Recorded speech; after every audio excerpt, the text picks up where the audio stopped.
Tonight, I want to talk about sovereignty. And there are many experts out there and expert videos you can watch. So I'm not in that category. I'm just someone who has come to my own conclusions about things. There are lots of different sorts of sovereignty, and almost every country has a different form of sovereignty. And my dog wants to go to bed. The Western form of sovereignty is the one you'll find in most Western dictionaries, and it will say something like, it's the unfettered authority of the king over his people. And the modern ones say, and lands. But 400 or 500 years ago, that wasn't in there. It was just the king and his people. The modern interpretation of that, in Australia's case, where we have the crown, is, the royal family, our sovereign authority, we give them authority over us in exchange for protection, law and order, social services, health services, roads, road rules, financial services, stability, all sorts of things, but security of food, all of these sorts of things we demand from the sovereign authority in exchange for giving them, which is the most precious gift we have, which is unfettered authority over us.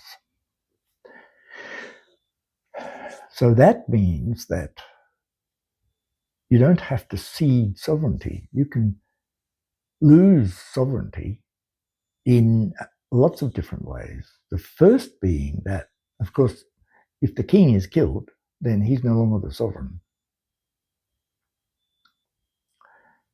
Then the new king is the sovereign authority. You have to start giving your tax to a new king. If you petition the government, and particularly the courts in any way, and Aboriginal people in Australia appeal to the courts all the time, particularly for land title, then that indicates that you acknowledge the sovereign authority of that court and government over the land, ceding sovereignty. The other way you can do it is seen as that social contract. So if you are happy to receive all of those social benefits, then it is deemed that you have given the precious gift of your sovereignty. However, Aboriginal people don't see this at all. Their interpretation of sovereignty is that it is a spiritual connection between you and the land, and it comes under the governance of law, L-O-R-E. So that can't be ceded. So even though they lost the war, we invaded Australia brutally and unlawfully, but it is what it is. We are here. In spite of having lost that war, they didn't lose sovereignty in their thinking. So those two forms of sovereignty are very different, but can they be brought together somehow? I know the Sami parliament in Scandinavia has the authority over culture and language and music and art and something like that.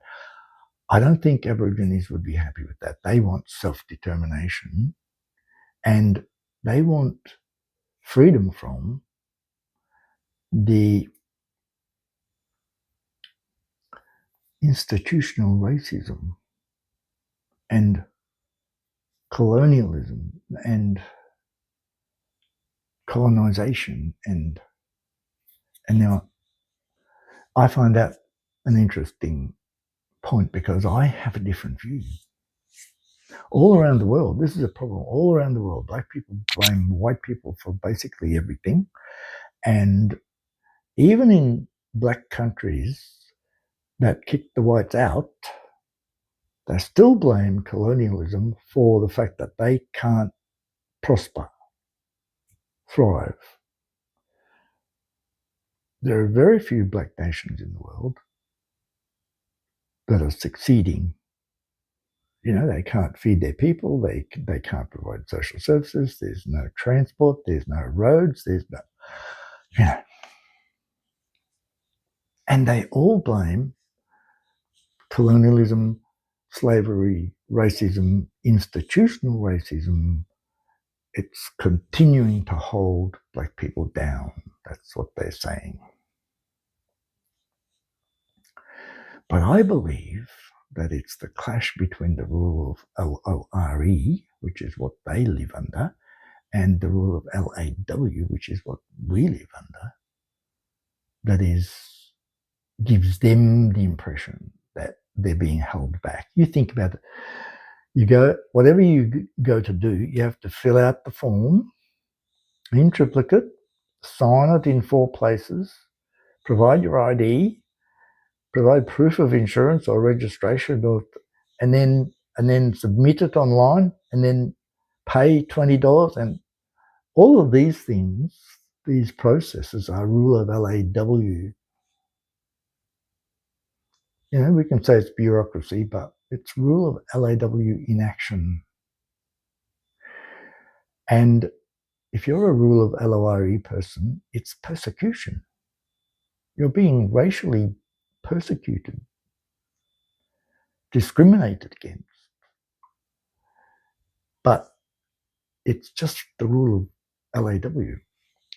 The rule of law, LAW, basically runs the world, the Western world, international commerce and trade and all sorts of things like that. Its rule of LAW basically runs the world. And most, I would say all black people, but you know, definitely most black people come from rule of LORE. You know, Aboriginal Australia, the oldest living culture on earth, their law, LORE, comes from a long time ago. Our rule of law is relatively recent. We were rule of LORE people once too, I suspect. But, you know, we've been through the Greek democracy, the age of realism, the age of reason, abstract thought, all these things which led us to this point. And for us, it works. But for black people, it doesn't. Like, how many videos are there out there of black people being pulled up for a traffic, you know, their indicator's not working or something, and they end up going to jail because they won't do a single thing the policeman tells them to do. Now, for us, that's rule of law. The policeman's telling us, get out of the car, we get out of the car. But to a black person, that doesn't add up because they didn't do anything wrong. That's you know, and you can hear these conversations, and the two people aren't on the same page. The policeman is on a different page totally from the person in the car.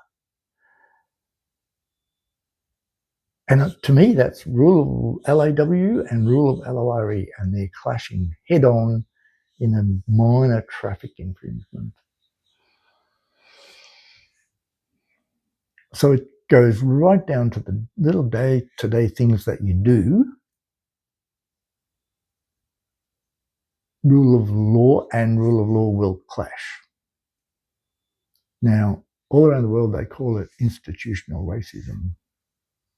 But I don't think it is. I think it's a clash of the two laws.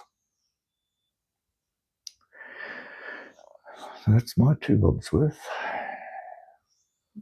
Thank you and good night.